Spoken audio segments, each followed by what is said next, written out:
André Chandernagor dafa bindoon ab téere duppee ko un parlement pourquoi faire maanaam lan la ñu war a doyee assemblée nationale asalaamualeykum daleen ak jàmm ci seen biir émission ndaar yi tey seen émission ndaar yi di dugg ak yéen biir assemblée nationale ca pencum ndaw réew ma ki ñuy dalal ci seen émission ndaar yi numéro 2 di Aymérou Gningue di maire bu Mérina Dakhar di it ki nga xam ne député la jiite groupe parlementaire Benno Bokk Yaakaar doxalinu assemblée nationale taxawaayu assemblée nationale actualité politique bi nañ ci dugg coowal APR dox ci wàllum coronavirus lépp tey ci seen biir émission ndar yi ak Aymérou Gningue mi ngi ci plateau bi ak Malick Thiandoum dama leen di fekk ci ñu daal dugg ci waxtaan bi. jërëjëf Aïssata ni nga présenté suñu ganu tey gi neex nañu lool ndaxte moom mooy président groupe parlementaire Benno Bokk Yaakaar waaye tamit nekk maire Mérina Dakhar rax ci dolli di président conseil d'administration AHS nekk yi tamit ku nga xam ni xam-xamam màcc na lool jëm ci wàllu pétrole ak gaz ndax ci wàllu jàngam am na ay lijaasa yu nga xam ni jëm na ci fànn boobu mais ni nga ko waxee tey rek dinañu waxtaan ak moom lu yaatu ci wàllu assemblée nationale waaye président dañu lay dalal jàmm ci ITV di am mbégte lool di la jaajëfal ci nangu bi nga nangu ñëw fekk si ñu ngir ñu waxtaane lu soxal askan wi ndax fa nga nekk yi tamit askan wa nga fa nekkal muy pencum ndawu réew mi ñu ngi lay dalal jàmm.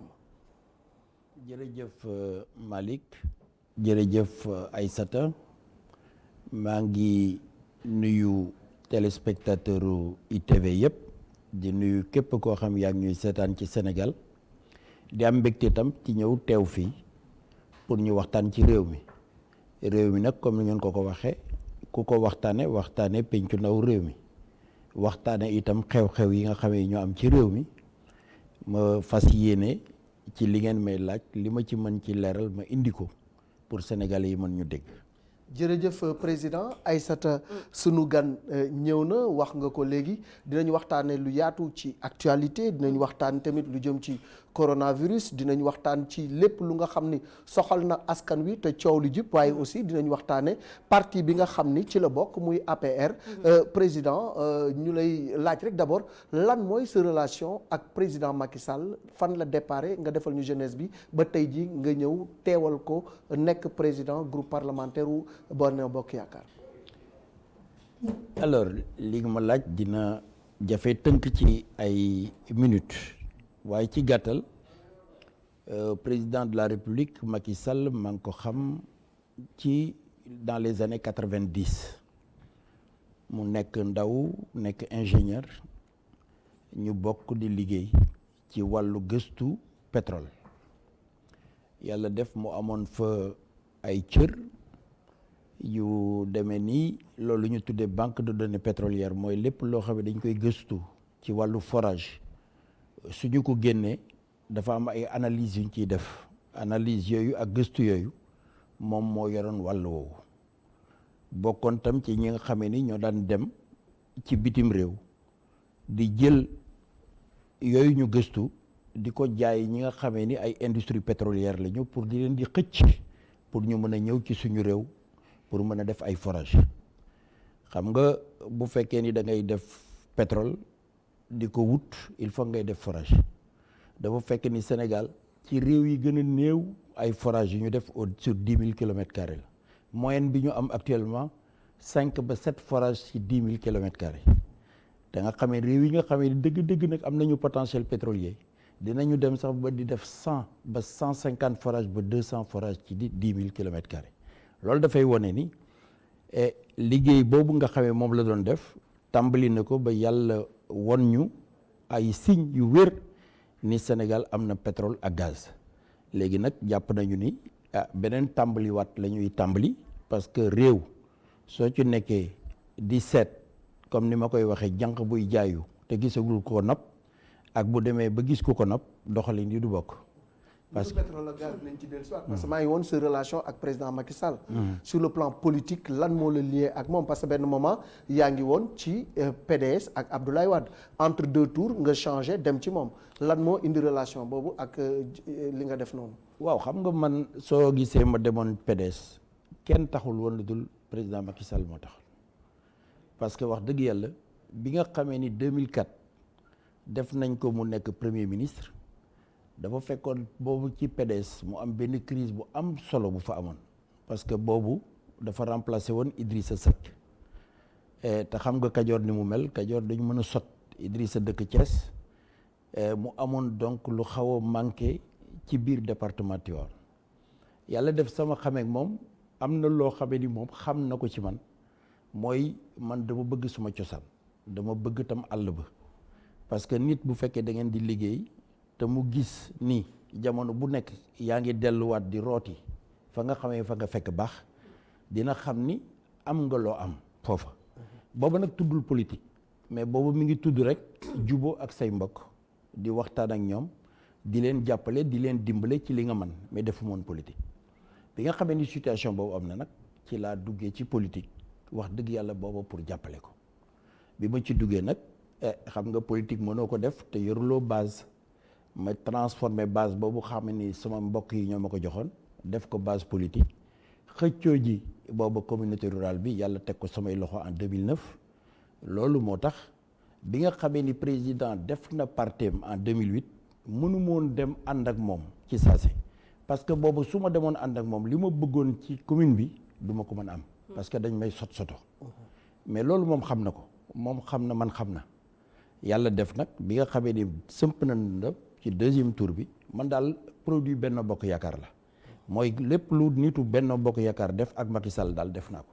mooy bi nga xamee ni nii moom des na war a xëccoo ak Ablaye Wade daal ñëw naa ànd ak moom jàppale ko ba yàlla jox ko réew mi boobu ak léegi itam tàggoowuñu. am na ñu ne war la de diggante 2 tours yi nga jóge ci Ablaye Wade dem ci Macky Sall am na ñu ne da nga war Ablaye Wade. Malick Thiandoum. après nga ñëwaat ñëwaat tuuti parce que xam nga émission bi dafa xaw a gàtt. te mënuñu ko tënk ci relation ak président Macky Sall kese indi na ci ay leeral yu am solo faa ñu dugg ci yenn pàcc yi. mais 2 tours boobu laa bëggoon rek mu indi ci leeral bu ndaw rapidement ñu jàll ci kii bi. non amul war foofu xam nga politique dafa am nu muy tëddee. bi nga xamee ni nii maa ngi ak président Ablaye Wade ci premier tour bi loolu dama ko assumer moom itam xamoon na ni maa ngi ak président Ablaye Wade ci premier tour bi nga xamee ni nag léegi moom des na ci moom ak Ablaye Wade xam naa ni man amul ma kenn ku ma mën a may suma carte bu fekkee ni Macky taxaw na di ko xëccoo keneen ma dem jox ko wax dëgg yàlla loolu leer na ci sama xol leer na sama diggante ak moom xam na ko xam naa ko te réew mi itam xam nañ ko. Macky Sall ba mu jël nguur gi nga nekk député ba léegi nga jiite li nga xam ne moo di groupe parlementaire Benno Bokk Yaakaar ñu nekk ci 13e législature bi alors yéen ci tàmbali bi ñu doon dégg bu baax ñu naan assemblée de rupture parce que assemblée nationale dafa am fu ko nit ñi dëkkaloon ndax rupture boobu ñu doon promettre au départ am nañ ko ci assemblée nationale ak 13e législature bi. waaw xam nga ñiy wax rupture mooy maanaam ñi nga xamee ni xamuñu nan la assemblée di doxe man duma revendiquer rupture damay jàpp ni ñi nekkoon ci 2e législature bi li doon seen warugar def nañ ko parce que président Macky jël na réew mi dem élection am majorité Benno Bokk Yaakaar di doxal lan mooy rôle lu député rôle am premier mooy dafay représenter askan wi ndaxte xam ngeen ni li nga xam ni mooy li war député d'abord mooy muy voter loi yi nga xam ni ñi nga xam ni ñoom la àndal ci nguur gi dañ koy def ñu tudde ko projet de loi ñaareel bi. député foofu il faut ñu leeral. député nguur gi la àndal wala askan wi la àndal parce que député yi ñooy représentant askan wi assemblée nationale. donc waruñu nekk rek parce que foofu tam day am tuuti amalgame parfois. Sénégal on a tendance à di jaawale. député bi ndax si ñun la bokk wala ci nguur gi la bokk parce que dañuy dégg sax ay député yu naan man député diw la. alors buñ fekkee dañu bëgg leeral rek dëgg-dëgg kenn xëyul xëy rek nekk député gis nga réew boo ko gañee comme li président def 2012 def ko 2019 li ngay jëkk a def mooy fexe am majorité ci assemblée nationale booy wuti majorité ci assemblée nationale da ngay bokk ci camp boo fàttalikoo bi ñuy def élection législative am na ñu doon wax ne 2017 laay wax de am na ñu doon wax ne dañu war a gagner président Macky Sall néewal ko doole ba du am majorité ci assemblée nationale su ko defee ñu yóbbu ko ci cohabitation wane ni réew mi àndul ak moom kon député et bu kenn jàpp ne dafay am conscience ne moom dafa nekkal askanam d'abord député dafa am ñaari fànn dafa am député yoo xam ne dañ leen fal ci ay circonscription man par exemple dañ ma fal ci circonscription Tivaouane parce que liste boobu laa jiite woon kon xam ngeen ni lépp lu ñor Tivaouane dama ko war a taxawal di ko xeexal ci assemblée nationale ci commission yi bu fekkee ni indi nañu ay budget yooyu nag du ngeen ko fekkee mais dama ci xaar suma tànk tubéy pour li nga xam ne dañ koy séddalee te waa Tivaouane soxla ko département bi laay wax ñu fexe ba indi ko fa mais nag député dafay assumer fi mu bokk xam nga man Malick Aïssata man awma benn kersa ci wax ni député la boo xam ne damay jàppale gouvernement bi parce que gouvernement bi laa gëm su fekkoon ni dama toog bëgguma ni ñuy liggéey wala yaakaaruma ni lii li ñuy liggéey man gis naa ci sama bopp te réew mi mën na ci jëm kanam damay bàyyi man député laa boo xam ne ni dama ànd ak gouvernement bi pour li ñuy liggéey ma jàppale leen ci biir assemblée nationale mais jàppale leen ci bu ma gisee loo xamee ni nii jàpp naa ni baax na te ñoom seen xel yeggu fa ma wax leen ko loolu nag dafa am waxtaanu biir boo xamee ci biir lañ koy waxtaane am waxtaanu commission boo xamee ni presse ba duñ fa nekk waaye lu bëri lañ fay wax am waxtaan boo xamee nag dañ koy def ca pénc ma moom moo li ñu tuddee plénière bi nga xamee ni nag ñu bëri xam nga lu ñu ko def genre vitrine pour wane ni voilà maa ngi wax lii man nag bokkuma ci yooyu genre man daal li ma gëm laa wax gouvernement bi lay jàppale gouvernement bii nga xam ne moom le président Macky Sall jiite programme bi mu tëral itam moom lay jàppale. mais jàppale gouvernement bokk na si itam bu indee loo xamante ni jàpp nga ni arrangé wul askan wi nga ne ko déet président fi nga bëgg a teg sa tànk du foofu. du ma xaar sax mu koy indi. su xalaatee projet de loi rek man ci majorité bi ma bokk am naa ay canaux yoo xamee ni dañ may wax ni ma lii la ñu bëgg a indi su ma ci gisee loo xam ne dañ ko war a soppi. parce que xam naa ni lii. man am naa ci gis-gis bu gën a rafet am naa ci gis-gis bu gën a leer parce que nit ku nekk rek am nga xel dinaa ko waxee foofu su ko defee am na yoo xam ne bala muy ñëw sax ñu soppi ko am yoo xam ne bu ñu ko soppiwul ba mu ñëw te ñu war a def li ñu tuddee amendement dafa am nag ñaari façon amendement am na amendement boo xam ne ci commission lañ koy def bu ñu ko defee ci commission bi ba ñëw ci plénière bi bay waxtaan presse ba nekk fa yéen dootu leen mën a xam ni am na ay amendement yu ñu ci def am na tam ay amendement yoo xam ne ci biir plénière lañ koy defee loolu yëpp nag gis nga boo amee majorité da nga mel da nga am oto boo xamee ni am na essence révisé nañ ko baax na mën naa daw chauffeur bi koy dawal mën naa dawal loolu moo tax doo ci gis coow lu bëri parce que xam nga fi nga bëgg a jëm te xam na nga ni fi nga bëgg a jëm incha allahu rabi di nga ci tegu pour mën fa yegg. moo tax ñu leen di duppee majorité mécanique. non xam nga bu ñu nee majorité mécanique rek war nañu wax minorité mécanique. dafa am député yoo xam ne ni buñ doon voté tey li nga xam ne sax mooy aar réew mi jëndal sax soldats yi ay dàll pour ñu mën a nekk ci frontière yi sax dañu ne voté non xam nga kooku mooy non mécanique la. kon gis nga majorité mécanique ak minorité mécanique yooyu ay waxu xaxar la li am solo mooy est-ce que ki nga àndal li muy def ànd nga ceeg moom est-ce que li muy def juboo nga ceeg moom est-ce que may na la fooy waxtaan ak moom waxtaanu biir néeg boo xamee ni bu xësee génn nag ba ngeen war ko indi ci pencum ndaw réew mi bu boobaa nag da ngay taxaw xam ni majorité bii nga àndal moom ngay jàppale. Malick président ñun assemblée des fois ñu gis aussi ay députés de l'opposition yu nga xam ne dinañuy def sax ay propositions yu am solo yu pertinentes di def ay critiques yu nga xamante ni critiques yu objectives la mais parfois assemblée de rupture bi nga xam ne moom la Aïssata di wax mooy ñun mu bañ a nekk benn chambre d'applaudissement benn mbir bu nga xamante ni lu ñëw les yeux fermés la majorité présidentielle dañ naan na jàll mais ñuy waxtaane lu nga xam ne askan bi dina ci gis boppam dina xam ni kat ay meeru mii nga xam ne ñun ñoo ko fal ñun la fa teewal mais teewalu fa président Macky Sall rek. parce que te pour appuyer le Malick seen li ma gën a xaw a yéem ci ni président di waxee yu ñu ko tàmbali léegi mooy déggu ko ma benn yoon mu tudd ne ndax lii ñu indi arrangé na askan wi wala askan wi nañ ci gis boppam. li muy wax rek mooy tout le temps mooy moom laa àndal bu waxee lii alors pour conforter juste Malick ci li muy wax voilà c'est ça parce que parfois dañuy bëgg député bu nga xam ne da ngay taxaw sax critiquer l'action gouvernementale bu fekkee ni gisoo ni tegu na ci yoon.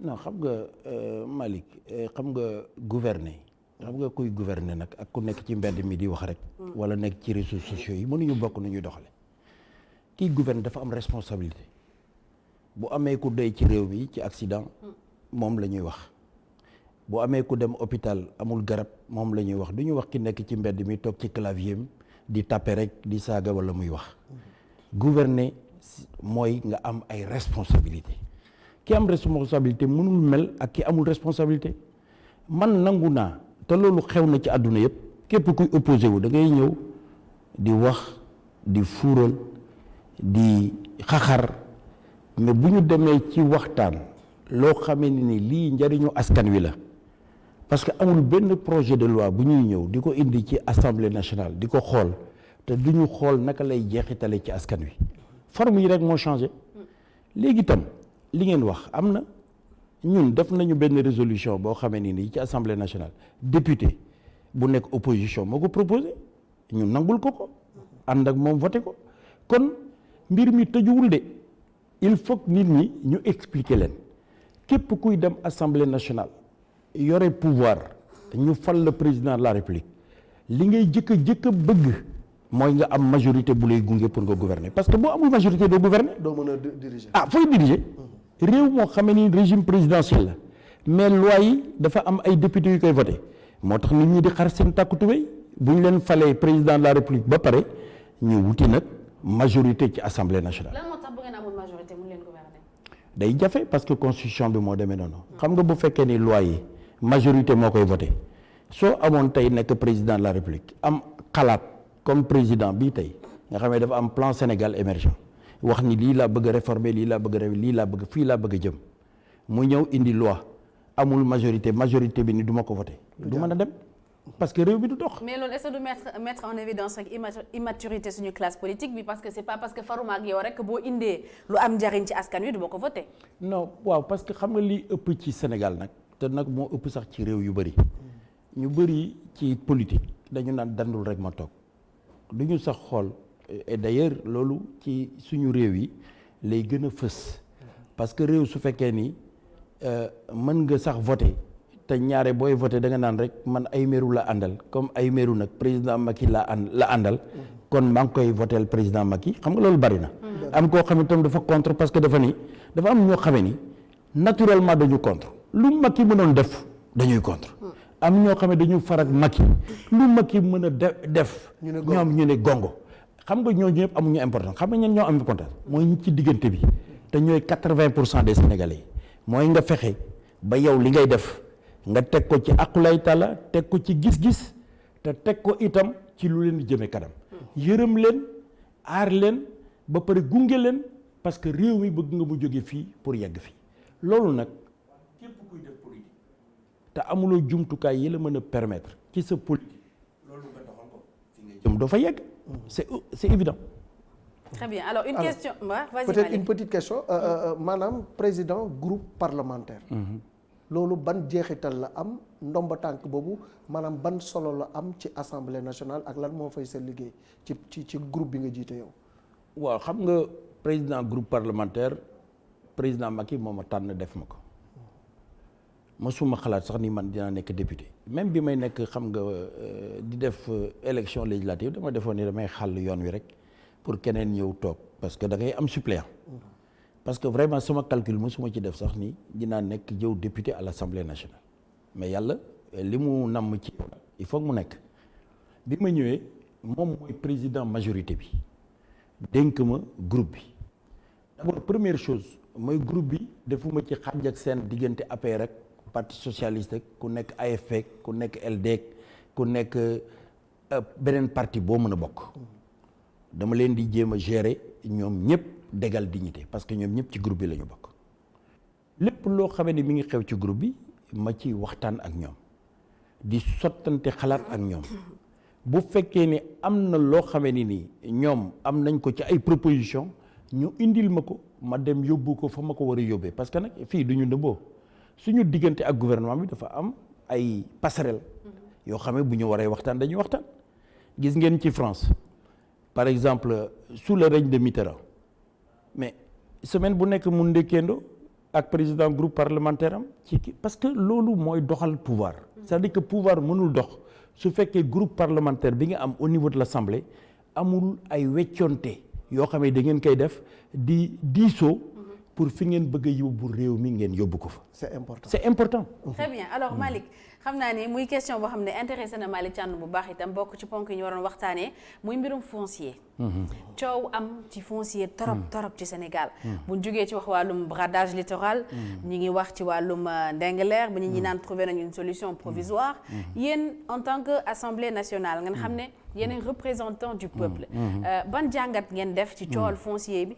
ak nan ngeen yaakaar ni lan mooy seen taxawaay. ci coow loolu la. alors dinaa la ci tontu bu baax parce que dama lay renvoyer ci ñaari ponk ci suñu constitution nag moo tënk réew mi moo tënk loi réew mi constitution bi ci article 15 dafa wax ni sénégalais bu nekk am nga droit ci am propriété propriété boobu nga am yaa ko moom lenn rek moo tax ñu war ko mën a nangu mooy nguur gi am soxla boo xamee ni dafay jàmp taxaw boo xamee ni légalement dañuy gis ni lii soxla askan wi la bu boobaa mën nañ la xañ loolu nga xamee ni yaa ko moom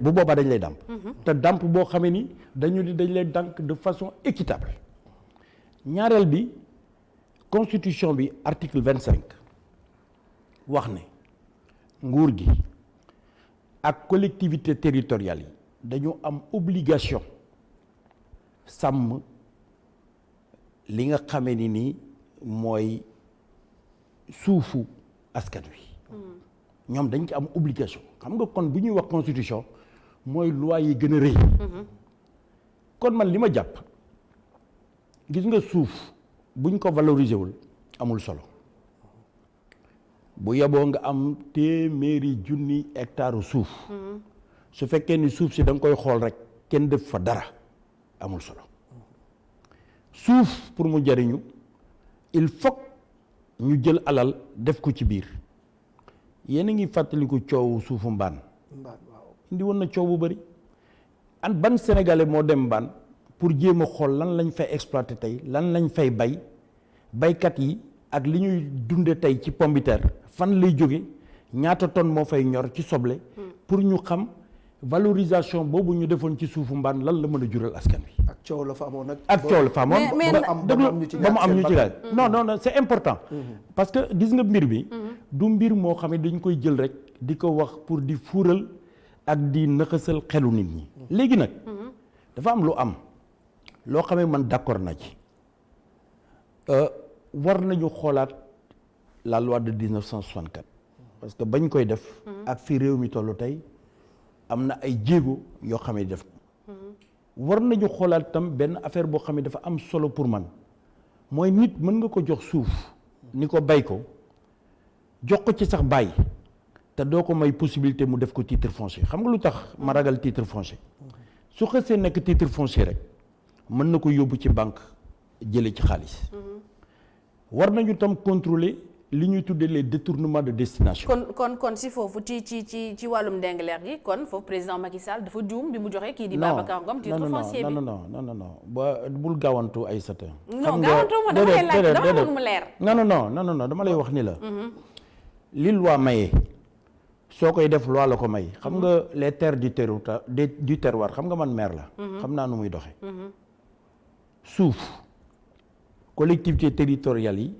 bu fekkee suufu terroir la ñoom ñoo koy joxe suñ la ko joxee dañ lay jox benn këyit buy wane ni suuf si léegi affecté nañ la ko loolu lañ tuddee affectation su fekkee da nga fay def yow ay investissement amul benn investisseur buy def investissement te du bëgg a sécuriser investissement mais si coow li nii defal ndànk ay sata da nga may tuuti parce que kii du waxu mbedd non du déedéet kii wax bu am solo la. waaw mais xam nga man tamit sama rôle journaliste mooy sooy wax dara su ma jàppee ni leeru ma relancer la. oui c'est vrai mais may ma tuuti ma yeggale. waaw loolu tam mu leer da may may ma yeggale waaw c'est vrai. waaw ayca non dama lay wax ni la. xam nga kii investir jël par exemple ay milliards di ko def ci suuf. lenn rek lay bëgg a am mooy ñu sécuriser ko ni alal ji muy dugal fii. dina am temps bu mu ko mën a bu mu ci mën a dabe li nga xamee moom la ci investir. loolu nag pour mu am ko il faut mu am ñaare bail parce que soo amul bail da nga naan ah man kat fii ma nekk suba mën nañ ma fay jële parfois même mu dem wuti titre foncier pour que mu gën a encore sûr que ni léegi lii titre am la mais au départ toujours collectivité territoriale bi moom mooy def affectation bi. mais ci kaaw Ndingler président. li Aïssata di wax nii dafa am solo. parce que léegi yaa ngi koy junju. parce que am na ci gis-gisu ñenn ñi. violation de l'article 64-46 du 17 juin 1964. par le président de la République. ndax ni ñu alloué terre yi. jox ko sédiment bu Babacar Ngom. nangu ko ci baadoola yi pour moom mu mën fa liggéey dafa investissement. ñu bëri dañu jàpp ne dañu jalgati yoon. xañ baadoola bi jox ki nga xam ne dafa am alal. non du demee noonu parce que xam nga man dama yor commune. c'est-à-dire que il faut que ñu waxtaanee mbir mi xam ni dafa am fu muy jaar ba egsi foofu gis nga tey man commune bi ma fa nekk soo ñëwoon ak yeneen communes yi yëpp noonu lay demee soo ñëwoon tey bëgg fa def benn exploitation da ngay ñëw ni man kat dama bëgg def benn projet. ñu laaj la projet bi.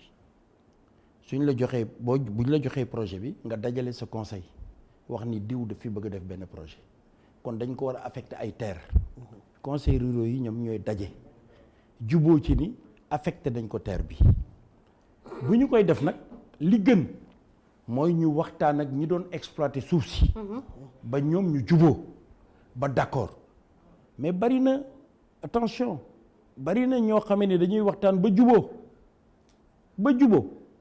wëlbatikuwaat coow am ñu wëlbatiku ni mësuñoo waxtaan mësuñoo juboo neew ma ni c'est le cas mais man xam nga dama bari cas yu ma xam mais en tout état de cause suuf li nga xamee moo koy joxe dafa leer dafa am procédure boo xamee ni bu ci nekk ak état bam ak ña ko yore même procédure de bail bi sax il faut mu dem ci commission des opérations domaniales ñoom ñu accepté ko léegi nag bu ñu waree def nag titre foncier nag bu boobaa nag président mooy jël décret mais président bi jël décret suñ ko indee rapport ni ko lii waa population yi juboo nañ ci affectation baa ngi nii commission des opérations domaniales def nañu bàyyi baa ngi nii léegi kii dafa bëgg a def titre foncier mais kooku ma day signé titre foncier. mais la xew ca gannaaw mooy wane ni population yi d'accord uñu parce que pare woon nañu pour tayle seen bakkan parce que loolu moom la ñuy dundee. am na benn partie ci chaîne bi bu am fay. parce que mënuñu dem ba mu yegg président comme bu dee ni nga ko waxee nii. noonu lay demee noonu la procédure bi di demee ba mu yegg ci président muy doog a signé décret bi. il y a une partie où il y a une faille parce que population bi voilà. non je ne crois pas xam nga Malick jàppal li ma la wax tuuti. je vais pas m'éterniser sur cette question bëgguma ci sore di ci yàgg parce que vraiment. étudier wu ma ko à fond parce que dugg ma ci dossier bi pour xam ko te xam ngeen ni man dama xaw prudent du ma wax mukk lu ma xamul mais li ma lay wax nag ci procédure yi noonu rek la mën a demee waaw léegi tey ji askan bi soxlawaat nañu seen suuf am na waxtaan bu am ba ñu trouver solution mais du solution bu nga xam ni c'est une solution pérenne déggoo li ma la wax waaw dama ni la constitution bi yow de da nga mel ni dégloo ma ci déedéet ci jamono ji maanaam kaaw Ndingler moo tax ma ni la waxtaan nañu ba paysans yi war a dem bayi ji dama ne nit ku am propriété constitution bi moo koy défendre ma wax la loolu ñaareel bi état bi ak collectivité territoriales yi dañu war a saytu suuf si ba ñi nga xamee ni ñoo ko moom buñ ko bëggee jariñoo ñu jariñoo ko kon fii li fi nekk fi mu nekk nii ay mbiru waxtaan la rek mbiru waxtaan nag su xësee ubbeeku kooku waxatuñu ay droit mooy ñi ngi xool naka la ñuy waxtaanee ba trouver et je trouve que loolu solution bu responsable la parce que boo yoree état ak lu mën a xew soo gisee ni lii mi ngi jur coow wala mi ngi bëgg a jéggi dayoo war nga taxaw seetaat mooy li ñuy def taxaw gëstu pour xoolaat mbir mi pour seet ban saafara nga ci mën a indi boo xamee ni dina mën a satisfaire les deux parties. expropriation mën na am maanaam nangu suuf si ci Babacar Ngom ak Sedima delloowaat ko baykat yi nga xam ni ñoom ñoo ko moom mais loolu est-ce que du jaar ci yéen seeni loxo assemblée nationale pour ngeen mën a valider loolu nga xam ni ban taxawaay ngeen lan la assemblée non loolu mënul jaar ci ñun xam nga lu tax dama lay xam nga bu ñuy wax ci question de droit xam nga ñun lu ñu war a mën a def fi mu nekk nii. mooy comme ni ma ko waxee war nañu xoolaat la loi de 64. war nañ ko xoolaat. xool conditions yi nga xamee ni même ci la ñuy joxe suuf si xool conditions yi nga xam ni ci la ñuy defee li ñuy tuddee titrisation mooy bay muy nekk titre foncier. parce que man li ma jàpp mooy investisseur boo xamee ni nii jox nga ko 50 ans wala 100 ans benn bay 100 ans lu mu ci mënul rentabiliser du ko mën a rentabiliser. te nag jàpp naa ne titrisation bi pour mu def ko titre foncier lu ci ëpp mën na dem sax tayle ko pour jële ci beneen alal donc kooku war nañ ci mën a gën taxaw seetlu pour améliorer le texte de loi mais gis nga loi du régler lu passé woon parce que la loi n'est pas rétroactive loolu xam ngeen ko kon lii nga xamee moo xew dama lay delloowaat ci ñaari article yi ma la jox mooy l'article 15 bi nga xamee ni dafay protéger le droit du propriétaire parce que nit dafa am possibilité am droit privé te lu ñu signé mu téye ko moo ko moom wax itam article 25 bi ma la fàttali pour wax ni vraiment les ressources naturelles appartiennent au peuple sénégalais te suuf ci la bokk kon nag dafa obliger état ak collectivité territoriale ça veut dire quoi ça veut dire que collectivité territoriale ak état war nañu gën a xoolaat contrôle de légalité bi nga xamee ni moom la préfet yi di def ak sous-préfet yi dans les collectivités territoriales war nañ ko gën a mën a saytu wala ñu gën ko xool ba nga xamee ni yenn dérives yi du mën a am. jërëjëf Aïssata. très bien alors donc ci su ma la déggee bu baax si coow loolu le pour ñu pare ci assemblée nationale daf si fas yéene neutre donte am na ay députés yu déplacé wu muy Mamadou Diop Decroix ak Mame Diarra Fam dem ba ca Ndingler. alors encore une fois en plénière ou en commission. est-ce que mënu leen traiter cette question là. non c'est pas possible. attends déglu dem seeti. ak pour gëstu pour dans l'avenir pour légiférer. mooy li may wax nii ci réforme loi 64. évidemment parce que bu ñu waree def loi di ko seetaat effectivement mën nañu xool expérience yi nga xam ne yëpp du Ndingler rek ak yeneen expérience yoo xam ni jaar na ci Sénégal pour xool naka la ñuy améliorer la loi de 64 parce que quand une loi est mauvaise li ñuy wax ci tubaab. oui mais yoon la tamit coow lu toll nii bu amee yéen ngeen di les représentants du peuple coow am diggante ñaari pàcc ci peuple bi ngeen ne du ngeen ci wax. waaye xam nga assemblée du tribunal.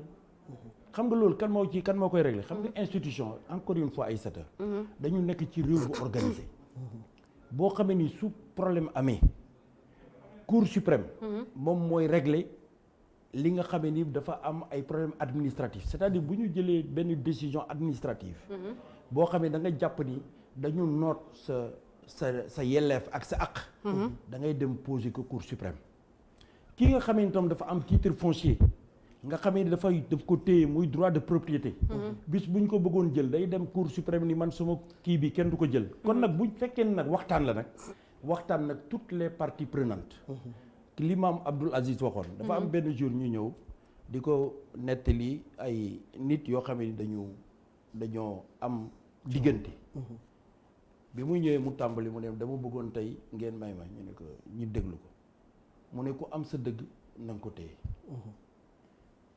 ku am solo rafet nag na nga ko wax pour ñu juboo dafa am wax boo xamee bu ñu ci tolloo du question nekkatul question droit question waxtaan la ba trouver solution bu dee droit nag moo koy régler kooku nag tribunal la parce que dañuy jaawale parce que Babacar Ngom mi ngi ci ay droit am ay kayit yu leer la yor paysans yi aussi ci seen gis-gis ñi ngi ci seen droit ndax seen suuf ci la ñuy tedd ci la ñu depuis seen maam ba seen maamaat moom la ñu moom boo gisee waxtaan man ni nañu waxtaan boo gisee sax ñi ci jóg jëpp di wax c'est parce que dañu bëgg a trouver solution xam nga nag bu ñuy waxtaan nag doo tëj benn bunt mais nag amaa nag est-ce que assemblée nationale am na ci rôle xam nga lan lañ ci am mooy bu ñuy waxtaan bu ñu fa fekkee wala bu ñu ci woowee wala bu ñu ca demee ñu wax ñun itam nu mu gën a rafete ci réew mi pour mu dox très bien bu boobaa nag waxtaan rek très bien lii moom li ñuy waaj a dugg yi moom xam naa ne assemblée nationale faa mu wax ci muy rapport IGE inspection générale d'État génne ay rapport daal di gis ay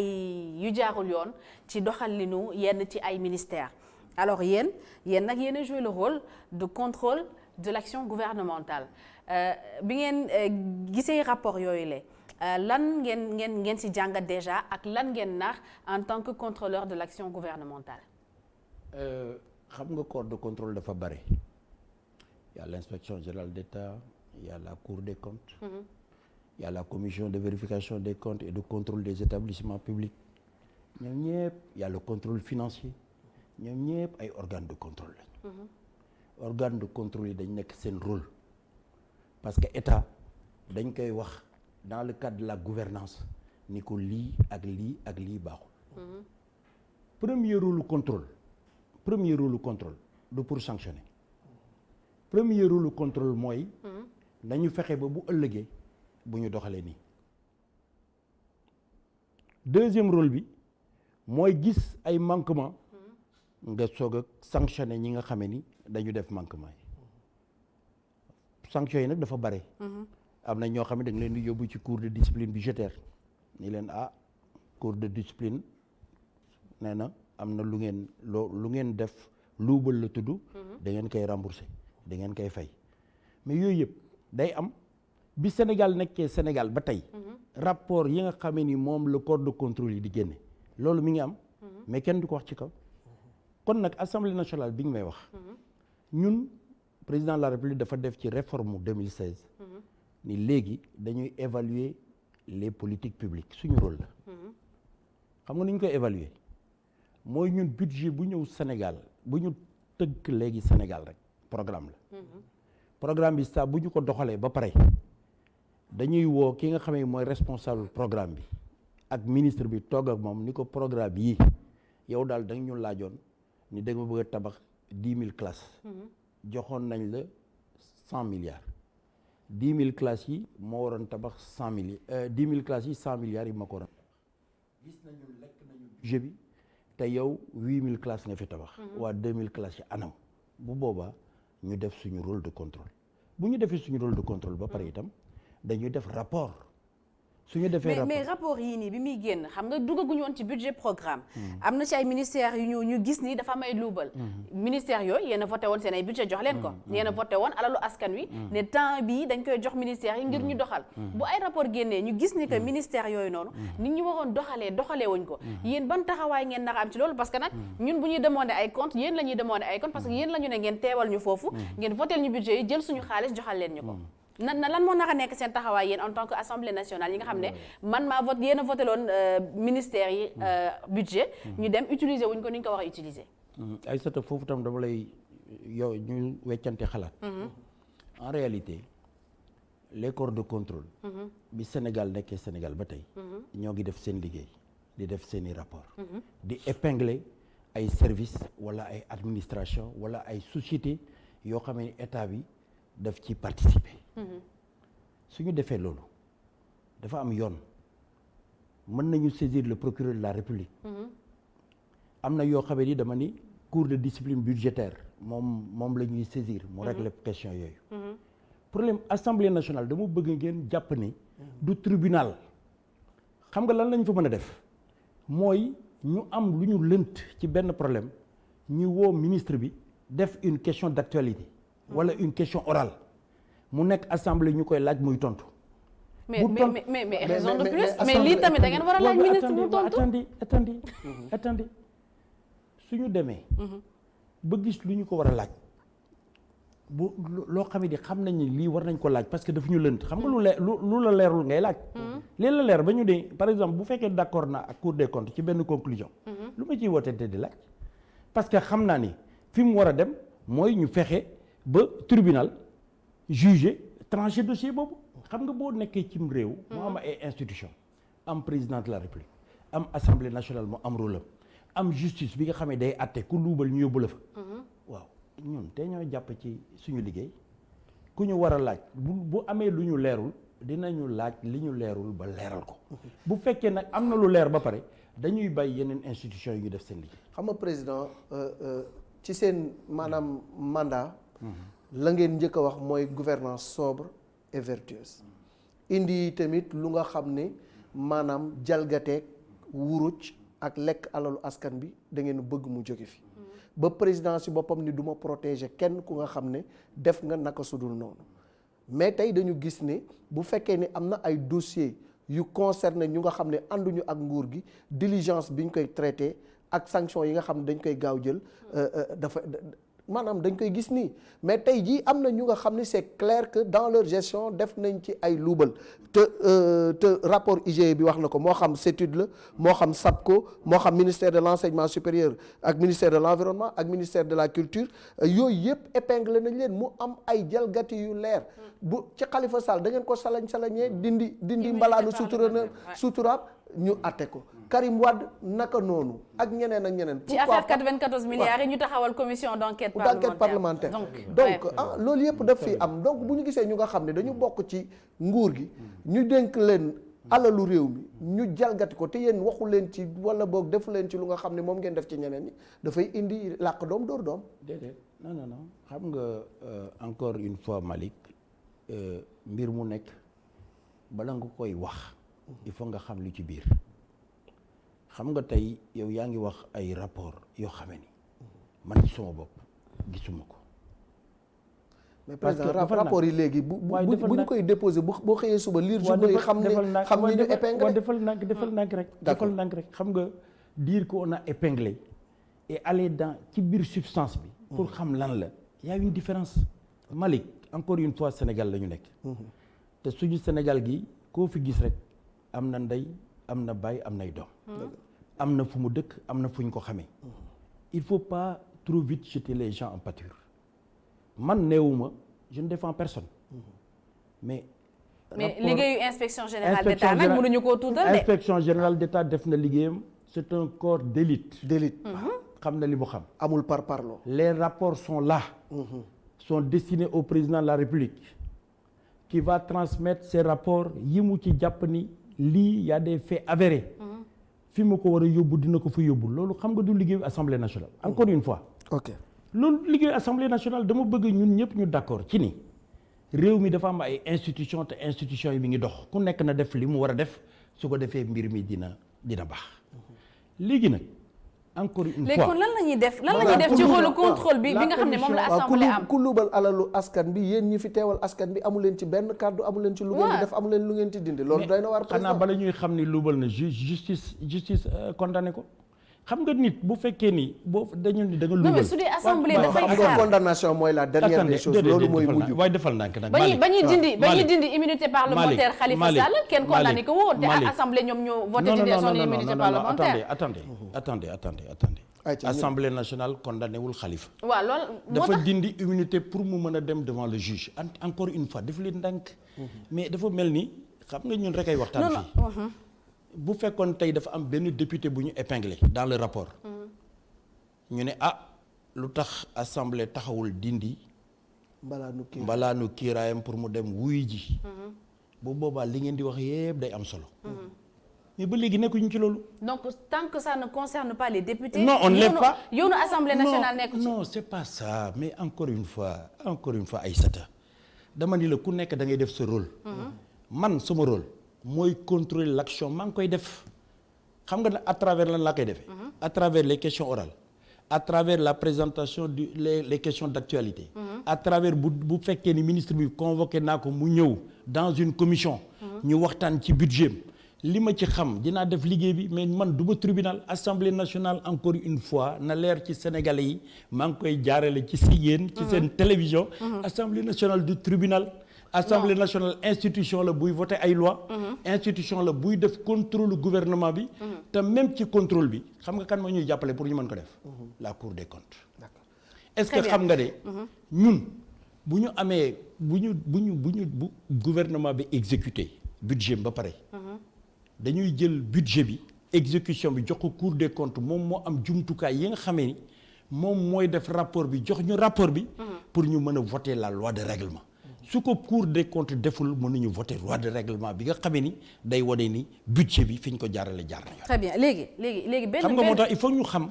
bu ñu xamul rek dañuy tâtonner. waaw benn laaj laa am. pour ñu éclairer question boobu noonu mu leer une bonne fois.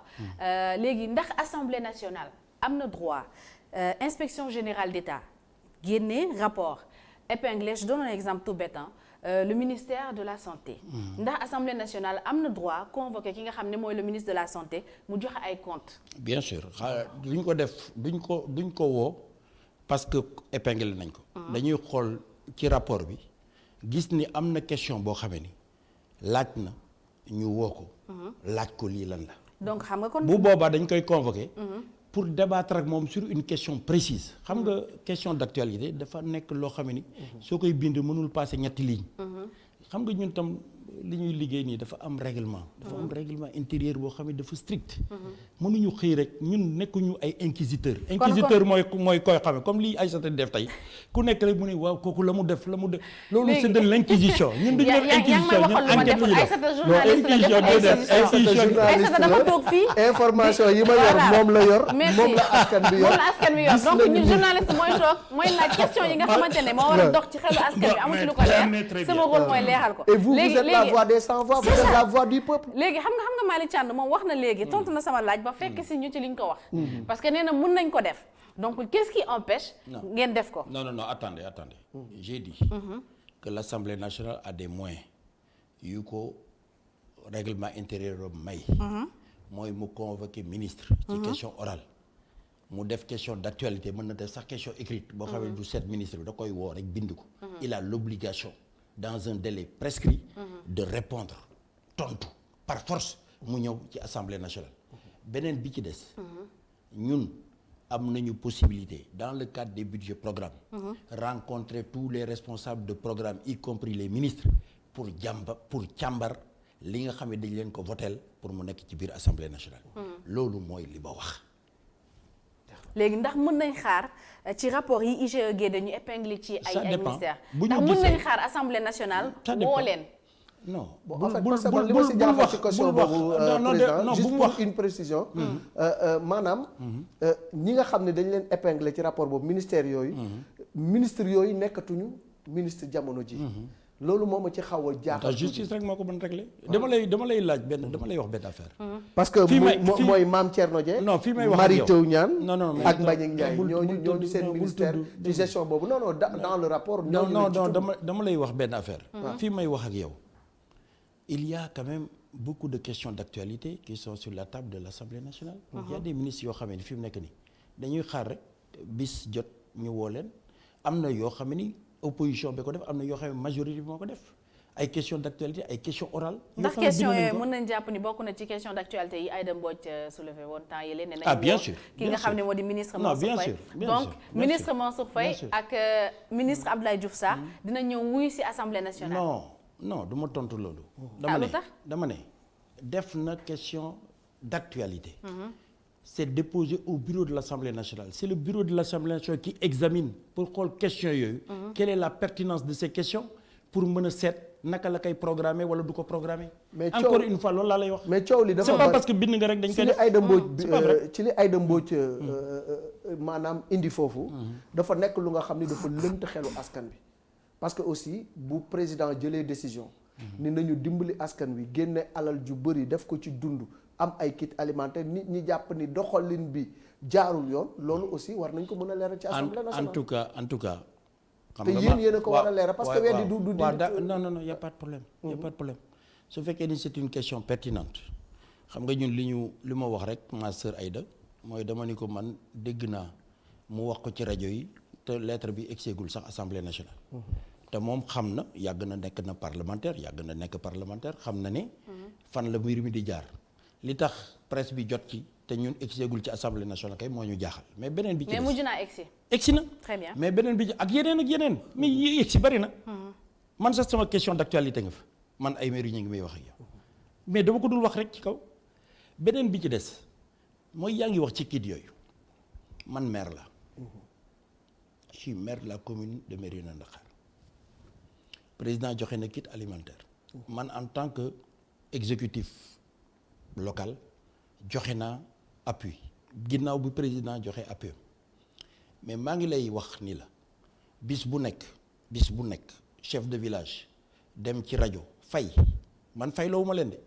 di sant président di sant maire ci dund bi nga xam ne séddale nañ ko xam nga kon gis nga appréciation dafa wuute te pourtant fi ma nekk de 300 kilomètres carrés la il y a 62 000 habitants bis bu nekk il y a 115 villages bis bu nekk village dem.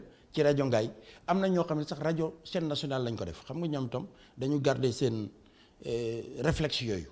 nga xam ne dañuy xëy def benn communiqué boo xam ne ñoo koy fay chef de village bi ni wax dëgg yàlla ñoo ngi sant président de la république ci dund bi mu ñu joxe ñoo ngi sant maire bi tam parce que bi président jàllee jaar na fi dimbali ñu def na nangam. kon da nga bëgg a wax ne distribution kit yi lépp mi ngi jaar ci yoon. man ci li ma jàpp. li ma jàpp. mooy mi ngi jaar ci yoon. kon question d'actualité Aïda Mbodj bi amul sens. non mais man rek du ma assemblée. man du ma assemblée di. man may benn député. mais doo n'importe qui assemblée nag de. mais attendez bureau assemblée nationale yooyu tam. bari nañu. Il y a un président de l'Assemblée nationale. Il y a 8 vice-présidents de l'Assemblée nationale. Il y a 6 secrétaires élus. Il y a 2 présidents de groupe. waaye ñun bari nañu di man rek dama mën a yàq loolu. waaw mais monsieur le ministre Mansour Faye ñëw foofu leeral li nga xam ne dénk nañ ko ak ni mu ko doxale mais boo am dina am loolu dina tax tey parce que loolu sax dafa war a am monsieur. mais écoute. président loolu dafa war a am parce que tey mbir mi Malick coow li bari na lu bari lëndëm na ci xelu askan bi ca pencu ndaw réew mi la ñu war a leerale. Malick président de la République dafa dem conseil des ministres. 69 milliards. wax ne dama bëgg ministre yi kuñ ci woo assemblée nationale nga dem lu ñu la laaj nga leeral ko mais ñoo ngi ci loolu mais nag suñu programme wax dëgg yàlla nag. am mbedd mi du ñu dicté si li ñuy def. ñoo ngi liggéey mais mu jógee ci Aïda Mbodj mu jógee ci Massamba wala Mademba peu importe mooy rek li nga xam ne moom la askan bi bëgg mu leer ngeen leeral ko amul benn problème voilà donc très bien alors dañuy ñëw ci wàllum xam ne duggoon nañ ci sax tuuti gestion Covid bi muy coronavirus li ñuy des ci waxtu bareetul gestion da ngeen nekk gestion waxi gestion non du waxi picc nag du waxi picc de xam nga lu tax du waxi picc xam nga lu tax du waxi picc xam nga lan moo tax du waxi picc ce sont des questions yoo xamante ni dafa lëgmal xelu askan wi xaw ñu indi ci ay leeral fii la war a leeral yaakaar naa leer na xam nga ngay toog di wax ay affaires yu technique rek mieux vaut nga leeral nit yi ñu xam bu baax a baax gestion Covid bi ndax jàpp ngeen ni ki nga xam ne moo di ministre Abdoulaye Diouf Sarr ni mu gérer li nga xamante ne moo di Covid bi ndax jàpp nga ni teg na ko ci yoon. alors du ma la tontu ci loolu. parce que Covid tey tontu woo ma ci dara. non ëpp na Abdoulaye Diouf Sarr. mais moom mooy ministre de la santé ci moom lañ ko mën a yemale pour le moment. non Covid bi ëpp na ko. Covid bi le premier responsable c'est le président Macky Sall. dëgg la moom moo taxaw bi Covid bi ñëwee ak flux d'information yi am. taxaw ni lii dañ ko war a xeex. mais jël ci ay matukaay. mais réaction boo xam ne ñi xaw nañ ne wax ni que dafa xaw a tardive ah. non au contraire gis nga man tam dama bëggoon fii Sénégal bu ñuy waxtaan. ñuy xool li xew feneen gis nga Sénégal. dinaa la indil ay rapport jox la. amul fu ñu ko dul cité en exemple ci gestion bi mu def ci Covid. mais bu ñu koy cité en exemple fekk ñun ñu ngi fii corona bi kaay saa ñu xëy mu gën a yokk. nit yi di dee. pourquoi citer le Sénégal en exemple ak ñan ñoo citer le Sénégal en exemple. non mais tout le monde. qui adduna yëpp. non mais qui dans tout le monde. mais l'organisation mondiale de la santé organisation européenne yi ñoom ñëpp dañu citer Sénégal ci façon bi mu gérer Covid bi en exemple. je peux te donner tous les rapports. beneen bi ci des. gis nga Covid bi ñi ngi wax man dama koy wax toujours un Sénégalais bu dee rek c'est trop. À ce matin on était à 173 morts. 177 sax 177. téeméer ak juróom-ñaar fukk ak juróom-ñaar. Malick bari na de. bari na trop. mais xam nga ñaata nit ñooy dee Sénégal par at.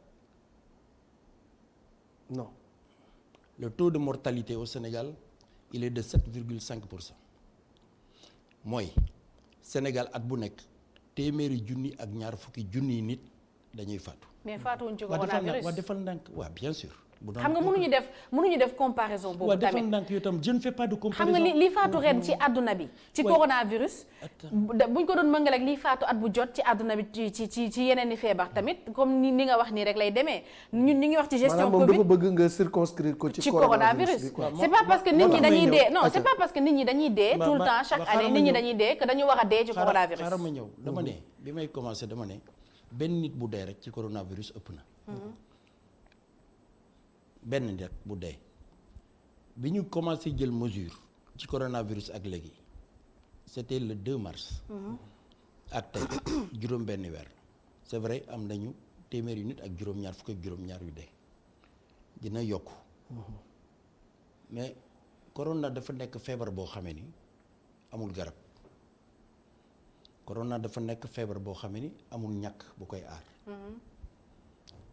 li ci mën a dimbale nit ñëpp wax nañ ko xam nañ ko mooy les gestes barrières dama fi nekkaat di ko wax. mooy fexe bay set fexe bay am distance fexe itam ba di takk masque. tey takkuñu masque parce que dañoo am ay distance réglementaire moo tax takkuñu masque. mais sama masque ngi ni sama poche bi mais ñoom moom laa yoroon. yaa xayti loolu su fekkee moo am coronavirus bi ñun ñëpp dañ ci am responsabilité yow yaa ngi ciy bay sa waar à travers la télévision di def ay spot di wax nit ñi moytu leen man maa ngi ciy bay sama waar kilifa diine yi dañ ciy bay seen waar te dañu war a yokk encore waar wi ba mu gën a dëgër l'urgence sanitaire mi ngi fi ba léegi parce que mi ngi fi ba léegi su ko defee comme loolu moo ko mën a faj pour que suñu structure yi bañ a dépasser parce que problème mu coronavirus mooy fexe ba moytu suñu structure sanitaire yi dépassé parce que bu ñu dépassé dootuñu mën a jël en charge les cas graves te comme mënuñu leen faj li ñu leen mën a jox rek mooy fexe ba leen récupérer avec des respirateurs ak yooyu kon nag dama ni coronavirus c'est une responsabilité boo xamee ni ku nekk ak foo nekk bu fekkee ni ñu ngi lay déglu rek wala ñu ngi lay dégg am nga loo représenté war nga ci wax. est-ce que gestion Covid bi amul échec parce que moment bi nga xam ni ci la ñu yeewi askan bi ni leen dem leen liggéey. ci la feebar bi gën a law. waaw te boo xoolee di dox ci dëkk bi da ngay tiit parce que da ngay yaakaar ni sax coronavirus nekku fi. parce que li mu gën a bañ ci la askan bi di def. est-ce que amul démission. de la part du gouvernement ni askan bi dem leen yéen a ngoog corona ngoog dem leen def. et pour te conforter Malick période bi nga xamante ni ministre de la santé mi ngi naan egg nañ ci pic bi. dañu gis ni fan yi ci topp affaire bi da doon gën a yéeg. alors que boo eggee pic mooy yeneen fan yi ci topp dafa war a wàcc. 9127 cas déclarés fi mu nekk nii. 2835 sous traitement. mais Malick est-ce que yaa ngi xool li xew ci àdduna. maa ngi defe naa yéen koy xool defal ndànk defal ndànk. ci réew mi moo waaw defal ndànk dama lay laaj xam nga corona nag pandémie la boo xam ni àdduna yëpp la lëmbee. xam nga dund neex na lool parce que dund mooy noyyi di dund. mais xam nga économie day dund bu deewee mën na fàggaagal ñu bari. dëgg la xam nga société day dund am na nit koo xamee ni tey bu amoon ngénte te gisul kenn ruwam day dee. parce que rapports sociaux yi mu bëgg am ak nit ñi su ko amul daanaka dund sax dootu ko bëgg.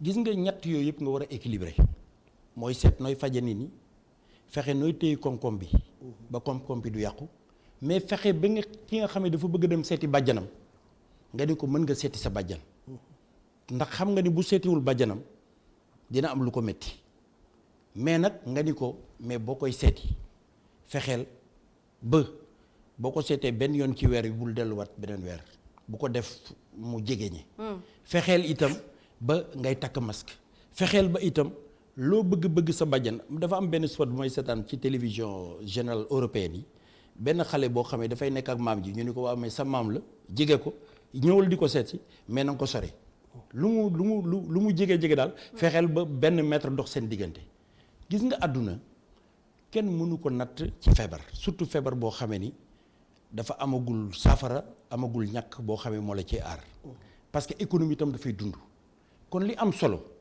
mooy ñu jël conscience ci ni yooyu yëpp dañ ko war a yëngal mais bu ñu ko waree yëngal itam nag ñu fexe ba nit ñi li nga xam ne dañu war a sàmmonteeg moom muy fexe ba ànd cet ànd ak masque ànd ak di soreñe te lépp loo xam ne xew-xew la te ñu mën koo dàq ñu fexe ba dàq xew-xew boobu yaakaar naa ni loolu suñ ci toppee. mais nit ñi wax ci dina mais nit ñi tam ils ont bien voulu def li ngay wax nii yëpp gouvernement bi moom moo laissé wul faire parce que ñoom ñoo jékki-jékki daal indi allégé lépp ba nit ñi commencé lâché wu carrément. non Aïssata yaa ngi fàttaliku gis nga bi ñu jëlee mesure couvre-feu bi ak ni bu kenn demati buñ kenn génn ci département bi di dem. gis nga nañu waxtaan rek te wax dëgg rek ci la. boobu metti na de parce que Sénégal téeméeri yoo jël juróom-ñeent fukki ak juróom-ñaar dañuy daba mooy xëy. wuti dépense soo ko indi ci kër gi. mais kooku soo ko tëjee. ni ko bul génn def couvre-feu à partir de 20h mais day am problème mën nga indi saafara boo xamee ni jàngoro bi muy jur. moo gën a métti corona. moom lay wax xam nga man xeebuma corona mais li may bañ mooy indi saafara boo xamee ni jàngoro la boo xamee ni. la muy conséquence ya ak la muy rey corona du ko rey. kon nag mbir mi daanaka war nañ ci mën a juboo ci ni waxtaan la ak gën a farlu. am na benn mag bu baax bu doon wax ni farlu dina guddal fan. sàggan tam mën na ko gàttal. kon nag nañu farlu te moytu sàggan te farlu ak moytu sàggan mënuñu ko def lu dul dañu respecter li nga xamee ni moom la ñu docteur yi wax ni. borom xam-xam yi ni bu ngeen ko defee de mën ngeen a mucc waaye bu ngeen ko deful nag mënu leen a mucc parce que encore une fois. feebar bi amul garab nañu waxante dëgg. amul garab amul ñàkk. mais lu amul garab amul ñàkk le port du masque est obligatoire xam nga loolu xam nañ ko. mais boo dexee amul benn mesure de coercition ci mbedd bi buy tax nit ñi di takk seen i masque. te pourtant loolu Malick bëggoon naa la def gendarme bu subaa. ni la nag koo gisal rek koo dajal te solul masque rek dóor ko aman di nga xam ni Sénégal c'est un pays particulier xam nga man li ma gëm goow ma ni coercition mën na ci dara. goow ma ni wax ni alkaati yi ku ngeen gis mu solul masque téye leen ko na fay 500 gis nga loolu ay coow rek lay indi. ñi muy arrangé. mooy ñi nga xamee ni coow la ñu bëgg ak xuloo ak xeex xam nga lu ma xam lu ma gëm. mooy man naa yor suma njaboot ci biir kër gi. ni leen bu leen génn te bu leen yor masque. Aïssata mi bëgg naa ko ma ni ko Aïssata na nga moytu de feebar baa ngi ci réew mi. booy génn na nga sol masque te da ngay moytu daje yi nga xamee ni nii amul solo dee ko moytu. del toog ci kër gi tey liggéey te boo wàccee dellu si waat ci kër gi mais loolu su ma ko defee ci sama biir kër def ko ci sama quartier. ma def ko chef de quartier bi def ko yow nga def ko. kilifa diine bi ak chefu daayira bi ki nga xam ne mooy président daayira bi di ko waxtaanee mais yàlla mën nañoo sàmm. mais mbir mi du mbiru benn nit. très bien mbiru ñëpp la. Malick laata ñoo jeexal rek mun ñu jeexal te waxuñu ci li nga xamante ne mooy parti bi mu bokk di Alliance pour la République. Alliance pour la République waaw dinañ ci wax tuuti. waaw ñu ñëw ci parce que jamono yi nag ñu bëri jàpp nañ ni seen parti bi dafa nekk ci ay jafe-jafe. ndax ay coowal biir ba yàggul dara am seen benn camarade boo xamante ne dañ ko daal di dàq. ci parti bi. ci ay kàddu yu amoon en privé ñu génnee ko ci espace public bi. alors ndax yow Aymérou Gningue bokk ci APR jàpp nga ni dàkk boobu nga xam ne moom lañ dàkk seen camarade boobu tegu na ci yoon. waaw xam nga parti association privée la association privée mooy ku mu neex nga adhéré xam naa yow adhéré woo APR. mais dinaa la ci invité nga ñëw adhéré. man duma politique. waaw defal ndànk rek ma wax la boo adhéré. dafa am ay statut ak ay règlement intérieur. ñu ne lii daal mën nga ko lii tere nañ ko parti bu nekk itam dafa am nu mu organiser. ñu jël ay nit man bokk naa ci secrétariat national u APR. man damay siéger ci secrétariat keroog ba ñuy tànn les membres de la commission de discipline man dama ko voté nit ñi doy nañ ma pour ñu nekk membre de la commission de discipline. de l'APR ñooñu. gis xam nga yow yaa fi wax léegi ay cassette privée. xam nga yow yaa ko wax. man wóor na ma li ngay wax amuloo ci firnde. lu tax parce que man. mii wax ak yow. am naa lu wér lu mën a wane ni. li ngay wax amuloo ci firnde. kon du woon message privé. message public la woon. defal ndànk rek defal ndànk. non leeral bi comme xaw ma WhatsApp nag président comme xaw ma leeral ma WhatsApp nag président dafa mel ni privé la. non dafa mel ni nekkatul WhatsApp. WhatsApp privé la. bu ma jëlee privé vocal la c'est dans yónnee le la domaine privé c'est une conversation privée. bu ma jëlee vocal yónnee la nga sàmm ko ci mbedd mi. c'est une conversation privée te loolu boo ko defee su ma la porté plainte. su nekkee bu fekkee da nga ko yónnee groupe nag ñu bëri bu boobaa kan moo def loolu. même ki ko génne parce que gis nañ fi ami kële nu mu tudd. boo waxee ci cadre privé ñu génne ko ci public dañ lay teg dara de. defal ndànk rek non dama lay xam nga. defoon xam nga kii nu mu tudd woykat boobu noonu. non Ami Collé Dieng ci groupe privé. ci groupe WhatsApp la waxoon ñu génnee ko yoon fekk ko fa. xam nga man législateur la. xam naa lu loo wax. wax dëgg yàlla nag loolu moom yàgguma nekk député mais comme damay jàng bi ma ñëwee dama sëgg di jàng rek. te am na lu ma mokkal. dama ne yow yaa wax ni. discussion privée la.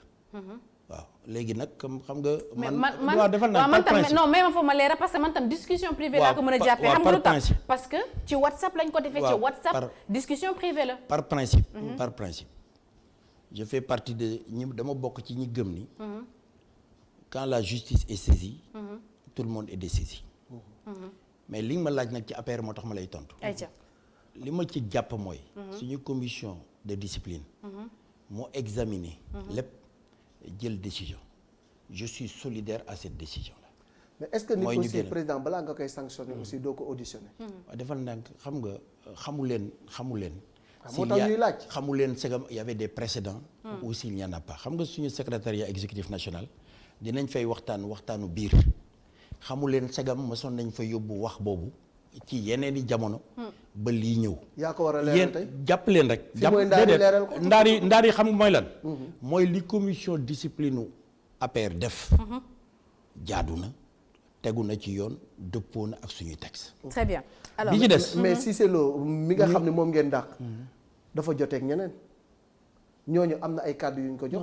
yu ñu teg ci dara moom mu teg am lu mu teg seen der ngeen dàq Cissé Lo. Malick bul nekk ci détail yooyu damay laaj. xam nga détail la xam nga. ñeneen ñi mu jotee lu tax mbir mu ngeen nekk jëlu leen benn sax parce que am na lu ñu teg ci deru Cissé Lo loolu nga xam ne. itamit rafetul. waaw xam nga man. yooyu du ma déglu xam nga boo seetloo. mën naa la wax tey sama aqulay tala dégluwuma sax loolu. ba ma ubbee. mu ne ñu ne cus rek laa fay. parce que man sama nopp yi. noppi garmi la quoi. waa du déglu lu ñaaw. bëgguma ko. waaw mais bu ma jotee ma ko bëggee tëj bu ma jotee ak Aïssata nag boo ma sanctionné it war ngaa déglu Aïssata. Malick Thiandoum donc président pour ñu tëj. waaw sénégalais yaa ngi lay seetaan. waaw APR 2024 l'après Macky Sall wala ndax Macky Sall day am troisième mandat sénégalais yaa ngi lay seetaan. non man dama lay tontu nii la. suñu préoccupation tey. ñun waa APR man personnellement. en tant que président du groupe parlementaire Benno Bokk Yaakaar. mooy fexe ba li président digoon réew mi. bu ñu yeggee 2024. bu ñu def bilan bi. ñu ne téeméer la digoon. juróom-ñeent fukki yi ak juróom-ñeent def na ko parce que xam naa ne du mën a def téeméer yëpp. mais juróom-ñeent fukki yi ak juróom-ñeent def na ko. mais mbirum mandat bi est-ce que warul leen ko leeral tamit parce que dafa mel ni sax loolu jamono yi li xew seen parti bi flou boobu moo ko indi. non loolu du débat pour man. xam nga lu tax du débat parce que dafa jotul xam nga man li jot rek lay wax. xam nga man fi mu nekk lan mooy sama préoccupation. nan lay taxawee ba Covid bii jóge fi. naka lay def ba plan de relance bi nga xamee ni moom la ñu war a suqalewaate économie bi. ñu taxawal ko.